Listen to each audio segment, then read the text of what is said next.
Good day, everyone. And I am your discussant for today about the basic concept of economic planning. So, let's define the concept of economic planning. So, ano nga bang economic planning? So, it is to make decision with respect to the use of resources. So, in short, it is the resource allocation. So, ibig sabihin, in making decision, isinaalang-alang ng isang state or country kung ano yung the best way to use scarce resources or the limited resources. So, for example na lang is ang nangyaring pag-angkin ng China sa West Philippine Sea. So, alam natin na ang China is a populous community kung saan they are aware that their resources are owned on exhaustion or dahil sa extreme consumption of limited resources. Maaring ang pag-angkin ng China sa West Philippine Sea ay kabilang sa economic planning nila upang makahanap sila ng bagong sources ng mga pinagkukunang yaman nila.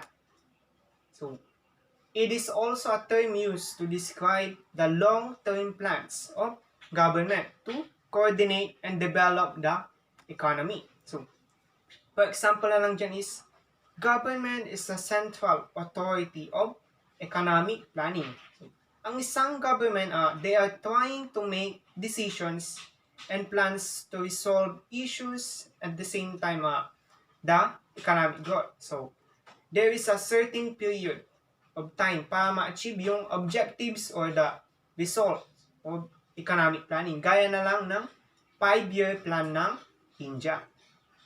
So, economic planning also, it is a microeconomic decisions, includes mga goods and services to produce the qualities to produce.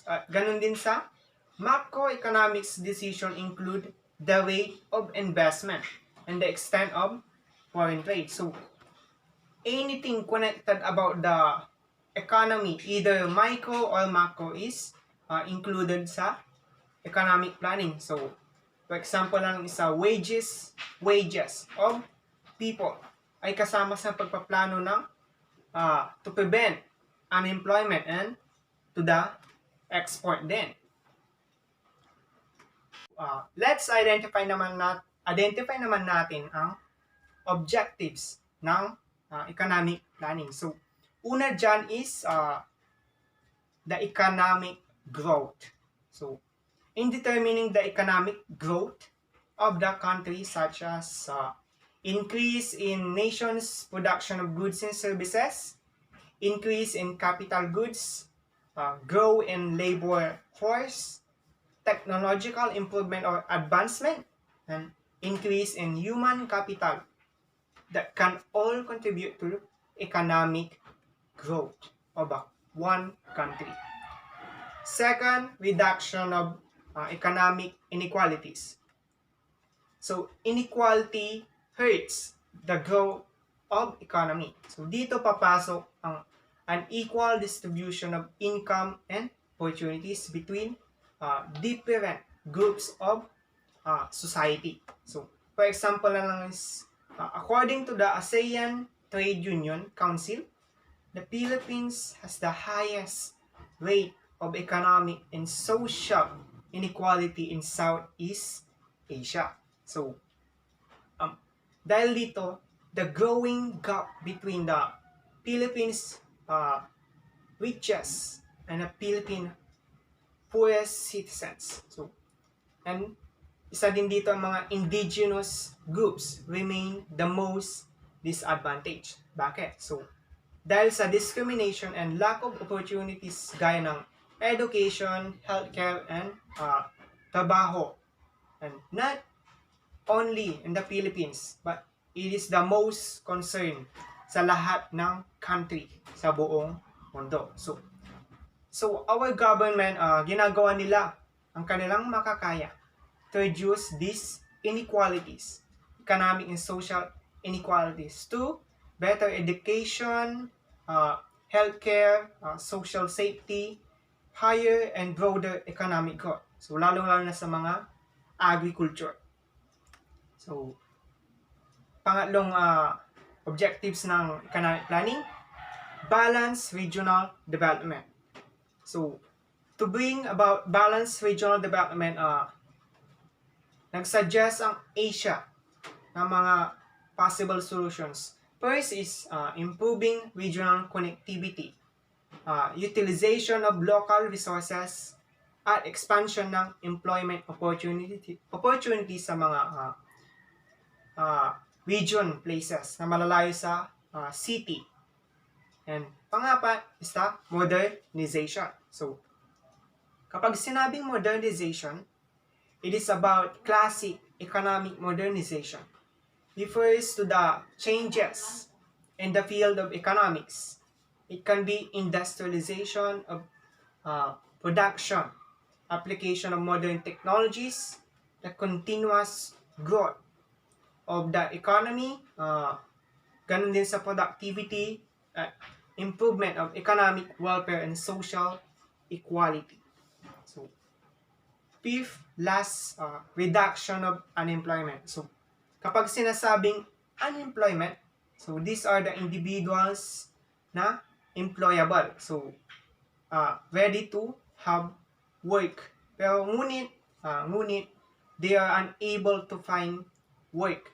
Kasama ito sa economic planning objective. So, dahil isa din ito sa nagpapahina ng isang ekonomiya, lalong-lalo na sa ating bansa ngayong pandemic situation. So, may 4 types of unemployment. So, first is the frictional unemployment, kung saan ang mga worker, they abandon their job and find a better work, or kusa silang inalis sa trabaho.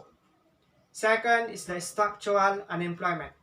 Due to globalization or the changes in market condition, so sila yung unemployed workers. So, for example lang dito is sa factories. So, they are 10 years workers in factories then. Dahil sa modernization or globalization, nagkaroon ng pagbabago gaya ng napalitan sila ng mga automated machines. Kaya ang porsyento nila dumagdag sa unemployment. So, third is cyclical unemployment. So, nangyayari lang ito tuwing recession or temporary decline sa economy, trade, industrial activity, at fall of gross domestic product for 2 consecutive quarters ng taon. So, yun. So, sila yung mga para hindi malugi ang isang company is nag-aalis sila ng kanilang mga empleyado. So, pangapat, seasonal unemployment. So, they are the agricultural, the farmers in the fields. So, seasonal lang po yung pagtatanim ng palay at mais. So, isa din po ito sa sinusubukang bigyan ng solusyon ng ating gobyerno. Possible solution that Philippines to reduce unemployment. First, reducing occupational immobility. Ito yung mga government programs upang madagdagan pa yung skills ng mga unemployed workers. Second, employment subsidies, creating jobs by the government. So, third, sustain economic growth, kung saan mas dumadami pa ang gustong mga magtrabaho sa ating bansa. So, yun lang pang objectives. Next objectives ng economic planning is the characteristics or features of economic planning. So, una na lang dyan is a system of economic organization. So, bakit system of economic organization? So, all the economic activities consist of activities sa production, consumption, distribution, exchange, trade, and so on are kabilang sa economic planning. So, next please, the second characteristics of economic planning is determination of target and priorities. So it includes the selection of objectives, policies, targets, procedures, programs from among the alternatives. So which is tama po. In economic planning, kailangan i-identify the targets, mga priorities. So, madaming dapat isaalang-alang sa pagpaplano, lalo na patungkol ito sa ekonomiya ng isang bansa. So, third characteristics is central planning. So, mayroong namumuno sa isang economic planning. So, for example, in Philippines, Philippines is a mixed economic system which include a variety of private freedom, companies, public and private sector, and combined with centralized economic planning and government regulation, which is ang central planning authority ng Pilipinas ay ang government. So, pangapat, certain period. So, the process of economic planning involved dito ang determination of period of time. Kung gaano kahaba yung makikita yung result. So, for example lang is in India, ang economic planning nila is 5 years. After ng 5 years, another economic planning ulit na 5 years and continuation of it. So, panglima, which is government regulation and control. So, all plans are determined, managed, regulated, and controlled by the government, or generally, they are the central authority.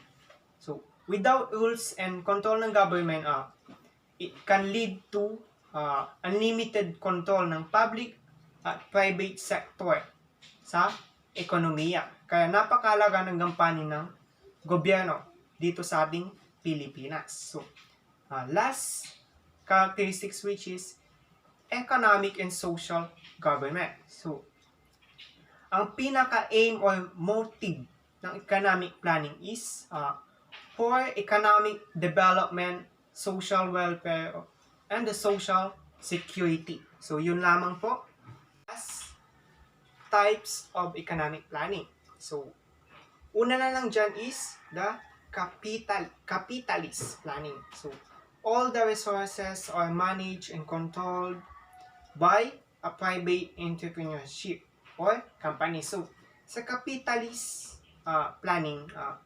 profits over everything else or anything else. So, mas malaga ang profits sa mga capitalist country gaya ng Germany, UK, and United States. So, second, economic planning, which is socialist economy. So, the resources are owned and regulated by the government. So, public is seen to be more important, and the social welfare is a major priority. So, gaya ng Iceland, Denmark, Finland, and so on. So, the third types of economic planning is communist planning, which is all the resources are owned, managed, and regulated by the government, such as the China, Cuba, in Laos. And ang pang-apat na types naman is the fascist planning.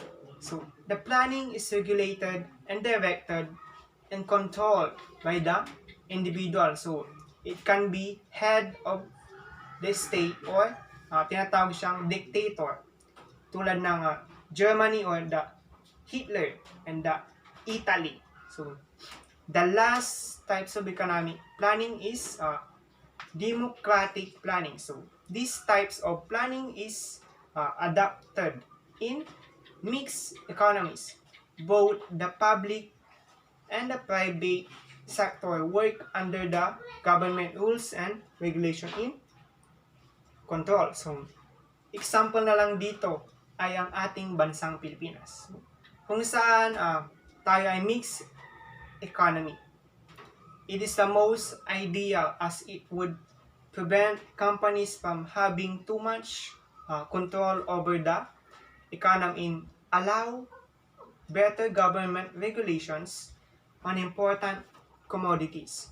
So, ibig sabihin,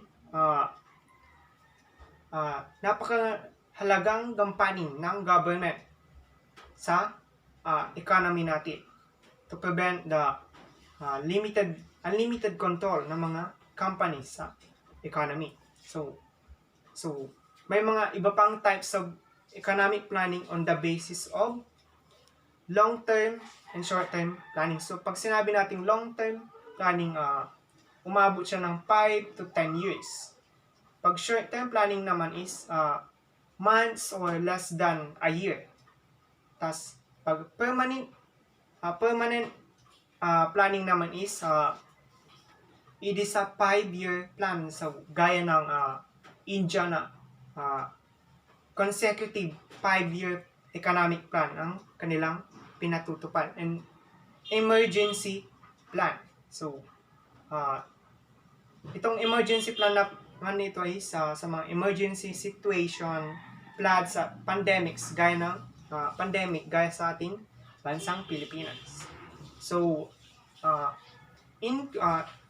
natapos na natin ang mga objectives, characteristics, and types of economic planning. So in conclusion, economic planning help in mobilizing and allocating the resources in desired manner. So objective of economic planning is to reduce inequality, economic growth, balance regional growth, modernization. So each 5-year plan aims at achieving certain targets. So mga 5-year plan constitute the steps toward the fulfillment of objectives of economic planning. So economic planning, motive niya is for economic development and the social welfare. So yun lamang po. Thank you po. I got no worries, got me, no. I got no problems I can see, no. I got this feeling